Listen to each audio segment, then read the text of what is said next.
Hi, I'm Jonathan Zor, coming to you with another Virginia Center for Inclusive Communities Humanitarian Spotlight. Through the Humanitarian Spotlight series, I'm interviewing past Humanitarian Award recipients who are demonstrating important leadership in response to the COVID-19 pandemic. Today, I'm so pleased to be speaking with Sterling Wilder, a 2008 VCIC Humanitarian Award recipient from our Lynchburg chapter. Mr. Wilder is co-founder and executive director of the Jubilee Family Development Center, and he's devoted his life to helping children and families become self-sufficient and reach higher levels of personal achievement. In that spirit, he served for 9 years on the Lynchburg School Board, and he was recently reelected to a second term on City Council in Lynchburg, Virginia. Mr. Wilder, it's so good to spend a few minutes with you today. It is such an honor to be here, and thank you for having me. And I appreciate the work that you do and your staff do all over the state of Virginia to make things a better place to live in. So I really appreciate the work that you're doing here in Virginia. Thank you. It's so kind of you. Jubilee is a really important force in Lynchburg, Virginia. And since schools closed in March, I know you've still continued to serve young people who've had needs related to technology and food access and enrichment. Can you talk a little bit about some of the needs you're seeing and how Jubilee is responding? Yes. Jubilee has 3 phases: education, athletics, and occupational. So we have after-school tutoring programs, 4-day summer camp. We have a beautiful gymnasium. And then we have rest programs for adults that help them look for employment. We have a STEM center working on like technology, careers, things of that nature. So currently with the COVID crisis, what we've been doing has been a place for essential workers where their children can come and be in a safe environment. So we're still essential because nurses have to work, fire persons and police persons and other healthcare professionals, they still have to work. So if they have children, there needs to be a place for their children to go to. So Jubilee continues to operate and mainly service the children of essential workers. And we also are a feeding spot, a drop-off spot for our school system. Right now, so many kids rely on the food from the school system. Sometimes they might go hungry. They'll give them back for weekends, for lunches, things of that nature. So we are also a drop-off site for the school system where they can continue to make sure the children are being fed. So we have a drop-off site for that, as well as a feeding program through Proxy Mission. They bring food bags on Fridays where families can come and get bag food for the weekend as well. So we're serving in that capacity. Sounds like you haven't slowed down much at all in the pandemic. No, we don't. We keep it moving. Absolutely. Let me ask you to put on your city council member hat for a moment. One of the things that has struck me is that at times when the need is greatest, oftentimes our community's resources are most stretched. And so revenue's not coming in as much, but those who have the greatest needs, whether it's related to unemployment, whether it's related to insecurity connected to food or housing, those needs are even greater right now than they were a few months ago. As an elected official, how do you make decisions about ensuring that the resources are getting where they need right now? Especially in my city council role, that's the most challenging issue right now because the city is facing like a $6 million deficit. How are we going to balance the books because of, the loss of revenue, the loss of income stream has really affected our city as far as meals tax, hotel rentals, and amusement tax. All those things have been a sharp decrease.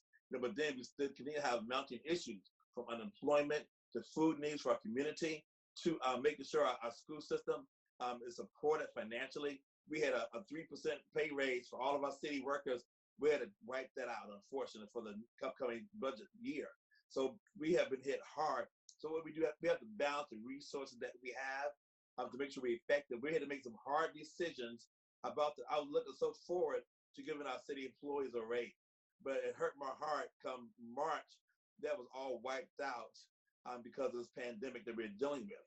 We got to make sure our city continues to survive and thrive after this pandemic is over. So we had to make some challenging issues, some budget cuts, some issues that we had to deal with. I was talking to a friend of mine who, my former school superintendent is currently in Fairfax County.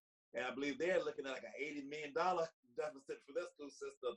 So our $6 million doesn't seem as so bad and challenging when you compare it to a larger scale. So again, we had to make some challenging decisions, but we received some funds, some COVID fund relief through the federal government and through the state of Virginia that has trickled down. So those funds have been helpful. So we have a team of people from the school system side to the city side to community side, and various other persons are looking at those dollars to see how we can adequately use those funds to better our community during this time period, considering also the guidelines that they're giving us, that they have not for non-recurring expenses, they can be for COVID relief issues, and how we can tie those in together to help balance our city better. Yeah, it's a tough decision-making process, and clearly by having different stakeholder groups at the table and making sure you're hearing from as many voices as possible, it sounds like you're able to make an informed decision there. I didn't share in the introduction all of your community involvement because I think that would have taken the entire time for our video. You're a busy man.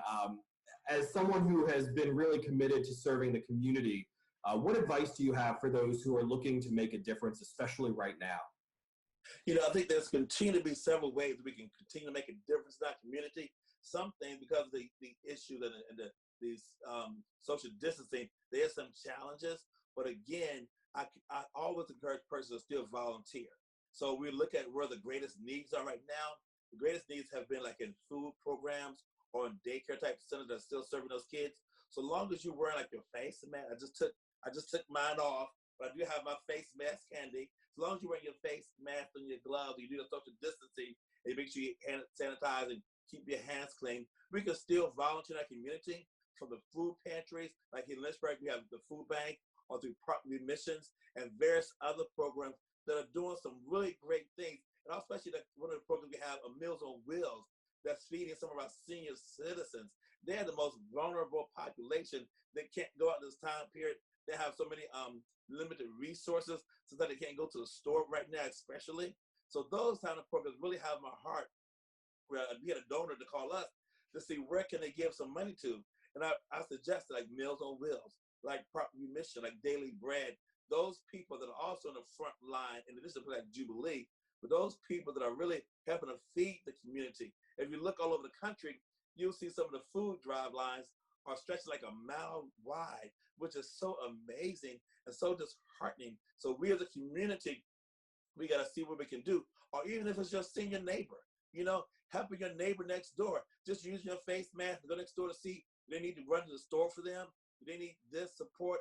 Do they need a meal? I'm just seeing about everyday citizens, how they might need some assistance.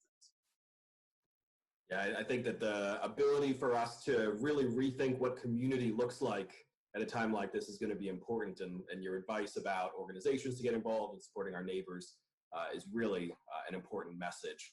I know your time is precious, and I'm so grateful to you for giving a few minutes. Thank you for sharing your expertise and your insight with me today. Stay well, sir.